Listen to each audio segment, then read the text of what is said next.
సాధారణంగా అగ్నిపర్వతం అనగానే మనకు ఎర్రగా మండుతున్న లావా గుర్తుకొస్తుంది. కానీ ఇండోనేషియాలోని ఒక అగ్నిపర్వతం దగ్గర మాత్రం రాత్రి వేళల్లో లావా నీలం రంగులో ప్రకాశిస్తుంది. చూడటానికి సైన్స్ ఫిక్షన్ సినిమాలాగా అనిపించే ఈ బ్లూ లావా వెనుక ఉన్న శాస్త్రీయ కారణాలను ఈ ప్రత్యేక కథనంలో తెలుసుకుందాం.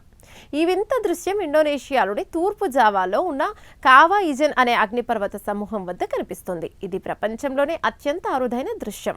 పగలు సాధారణంగా కనిపించే ఈ అగ్నిపర్వతం రాత్రి కాగానే నీలిరంగు కాంతితో వెలిగిపోతుంది. నిజానికి లావా ఎప్పుడు నీలం రంగులో ఉండదు.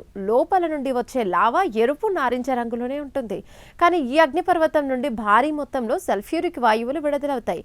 ఈ వాయువులు గాలిలోని ఆక్సిజన్తో కలిసి మండినప్పుడు నీలం రంగు జ్వాలలు వస్తాయి.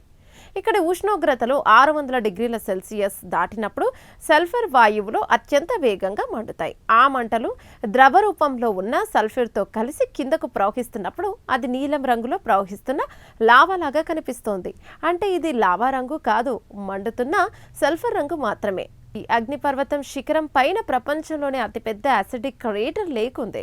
ఈ సరస్సులోని నీరు అత్యంత ప్రమాదకరమైన సల్ఫ్యూరిక్ యాసిడ్తో నిండి ఉంది. ఈ సరస్సు రంగు కూడా ఆకుపచ్చ నీల రంగుల మిశ్రమంగా కనిపిస్తుంది. ఇది ఇక్కడి వింతైన వాతావరణానికి మరింత అందాన్ని ఇస్తుంది. ఈ అద్భుతం వెనక ఉన్న ఒక విషాదం కూడా ఉంది. అయితే ఇక్కడ వెలువడే గడ్డకట్టిన సల్ఫర్ను సేకరించడానికి వందలాది మంది కార్మికులు ప్రాణాలకు తెగించి పనిచేస్తారు.